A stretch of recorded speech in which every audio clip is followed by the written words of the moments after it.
Hey everyone, welcome back to another dividend investing video. Today, we're diving into 3 high-quality dividend growth stocks that are trading at attractive valuation. If you're looking to add reliable income and long-term compounding potential to your portfolio, these are some names you'll want to keep an eye on this month. Each of these stocks have a strong history of rewarding shareholders, solid fundamentals, and most importantly, an appealing entry point right now. Stick around because you don't want to miss these opportunities, and at the end, I'll even cover an additional few stocks that I think belong on your watch list. So let's get into it. I'm Nick, and this is the Dividend Growth Income channel. Thank you for joining me today. I'm not a financial advisor or guru. I'm just a regular guy who wants to share my love of dividend growth investing and building financial independence with passive income. If you could, please do me a favor, smash the like button and subscribe to keep up with future videos. This helps us out more than you can imagine with the algorithm, so we can bring you more quality dividend investing content.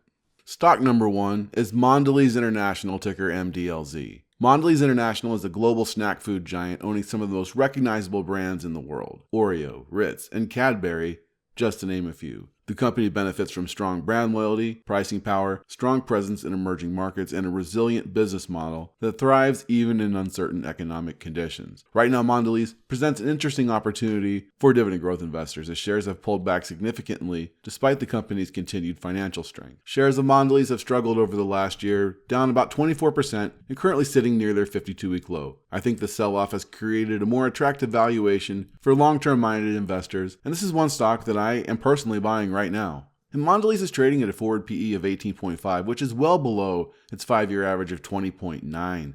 If the stock were to revert to its historical valuation range, shares would be priced somewhere between $58 and $71, suggesting potential upside based on earnings multiple. Dividend yield theory paints an even more compelling picture. MDLZ is currently yielding 3.27%, significantly above the 5-year average of 2.29%. If the stock were to return to its historical dividend yield range, fair value would land somewhere between $74 and $90, well above today's prices. Mondelez has been a strong dividend stock, boasting 10 consecutive years of dividend increases. Over the last 5 years, the company has maintained an impressive 11% average annual dividend growth rate, including its latest 11% hike in August 2024. MDLZ earns a dividend safety score of 66 from SimpliSafe Dividends, meaning the payout is well covered and the dividend is unlikely to see a cut. The dividend payout ratios remain low for a consumer staples stock, sitting at 48% of earnings and 61% of forward free cash flow, so these are both reasonable levels that leave room for this continued growth. Mondelez pays dividends in January, April, July, and October, with the next ex-dividend date estimated to be March 27th. The current quarterly payout is 47 cents per share, totaling $1.88 annually. Mondelez has also been actively reducing its share count, a positive sign for long-term investors. The company had 1.71 billion shares outstanding in 2014, but has since reduced that number to 1.35 billion. The consistent buyback strategy helps drive per-share earnings growth and prevents dilution. On the balance sheet, Mondelez carries a net debt to EBITDA ratio of 2.39 and a net debt to capital ratio of 40%. So for a consumer staples company, these levels are quite manageable, allowing the company to maintain financial flexibility while continuing to reward shareholders. Nothing concerning here. Wall Street analysts place an average price target of $71.48, implying 24% upside from today's prices. So perhaps there's some money to be made here for the patient investor. While I believe the long-term investment case for Mondelez does remain strong, there are some near-term challenges to keep in mind. Rising cocoa costs could continue to put some pressure on their margins, and the growing popularity of GLP-1 weight loss drugs could also have an impact on snack food consumption trends. However, Mondelez's pricing power, strong brands, and disciplined capital allocation should help it navigate these challenges while continuing to reward dividend investors. The second stock on our list today is PepsiCo, ticker PEP. PepsiCo is much more than just soda. It's a global food and beverage powerhouse with a diverse portfolio of brands including Gatorade, Quaker, Tropicana, Lay's, and Doritos. This balance between snacks and beverages gives Pepsi a unique competitive advantage over its peers. While the stock has been under pressure recently, due in large part to softer North American demand, PepsiCo remains a dividend king with a strong track record of rewarding long-time investors. Shares of PepsiCo are down over 16% in the last year and currently trade at $143.49, near their 52-week low. On February 4th, PepsiCo reported its Q4 2024 earnings, which beat profit expectations, but showed a slight year-over-year revenue decline. The drop was driven by weaker demand for snacks and beverages in North America, which led to a sharp sell-off in the stock. The market has adjusted Pepsi's valuation downward and it now trades at a forward PE of 17.1, well below the 5-year average of 24. So if Pepsi were to return to a more typical valuation, shares would trade between $181 and $222, significantly higher than today's price. PepsiCo's current dividend yield is 3.97%, far above the 5-year average of 2.86%. So if the stock were to revert to its historical dividend yield range, fair value would be between $179 and $219, again highlighting the potential undervaluation. The PepsiCo is a dividend king with 53 consecutive years of dividend increases. On February 4th, the company announced a 5% dividend hike, further cementing its reputation as one of the most reliable income stocks. PepsiCo's dividend is rock solid, earning a very safe rating of 93 from Simply Safe Dividends, meaning it's highly unlikely to face a dividend cut, and the payout ratios are reasonable for a consumer staples company, with dividends consuming 65% of earnings and 70% of free cash flow. These are sustainable levels given Pepsi's strong cash generation. The Pepsi boasts a return on equity of 49% and a return on invested capital of 20%. These high returns indicate the company is exceptionally efficient at turning shareholder equity and invested capital into profit. PepsiCo's balance sheet also remains solid with a net debt to EBITDA ratio of 1.85,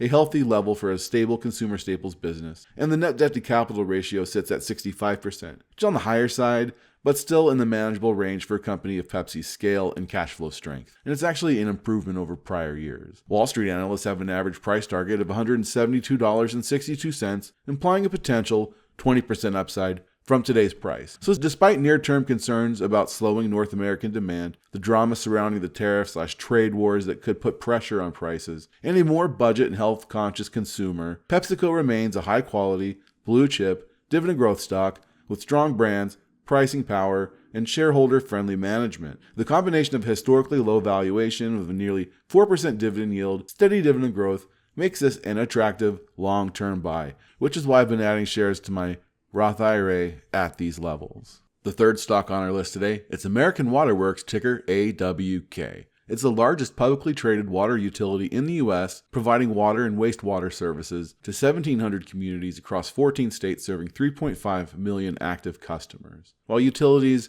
aren't always the most exciting investments, clean water is an absolute necessity, making AWK a steady long-term dividend growth stock. Now, while shares are up nearly 2% over the last year, they have dropped 13% in the last 6 months. I think this presents a potential opportunity for long-term investors. We have a forward PE of 22.1. This is significantly lower than the 5-year average of 32.7. And if AWK were to revert to historical valuation levels, shares would be priced somewhere between $165 and $201. They also feature a current dividend yield of 2.47%, well above its 5-year average of 1.74%. This is a historically strong entry, and if we used a dividend yield theory valuation model, it would suggest an expected share price range of $159 to $194. AWK has been great as a dividend growth investment and has 16 consecutive years of dividend raises with a 5-year average annual dividend growth rate at 9%.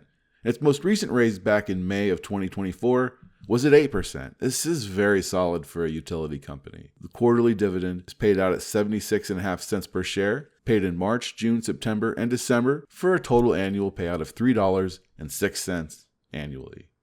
Simply Safe Dividends gives American Water Works a Simply Safe Dividend safety score of 70, rating it safe, unlikely to face a dividend cut, and the payout ratio is at 55% of forward earnings. This is reasonable for a utility. And remember that free cash flow payout is just not really relevant for this utility sector. Now, when we look at buybacks, this is something to remember about the utility companies, is they often rely on issuing shares to fund their infrastructure and expansion. So AWK's share count has increased from 180 million in 2014 to 195 million today. But this dilution is really far less average than you would find in your average utility company, making it a non-issue to me in this case.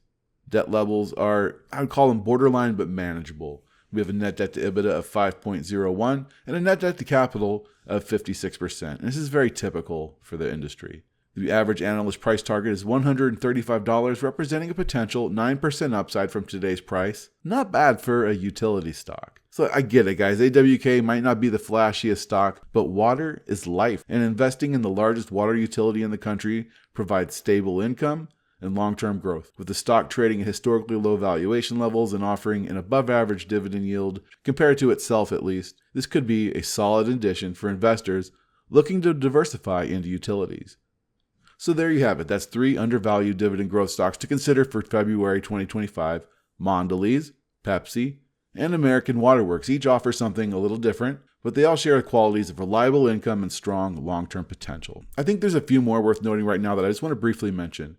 I mean, we can't talk about Mondelez without mentioning Hershey's, right? So while Mondelez has had a rough cycle, Hershey's has come down even worse, and shares are going to open at $139.99 on February 5th when the bell opens, after Mondelez just adjusted their earnings per share to decline by 10% due to the rising cocoa costs. So this is impacting both of the companies, Mondelez and Hershey's, and it could be a while before things turn around here. But for me, this spells a prolonged chance to buy a quality dividend growth stock like Hershey's, because my investing style is where I just buy a little bit every week. I can't invest everything all at once, so I dollar cost average. And Hershey's latest dividend raise a year ago was at 15%. I'm not expecting them to be as generous this year, but they have one hell of a track record so far. So we're going to be watching that, and I'm going to let you guys know when there's any news on that front. So make sure you have that notification bell clicked.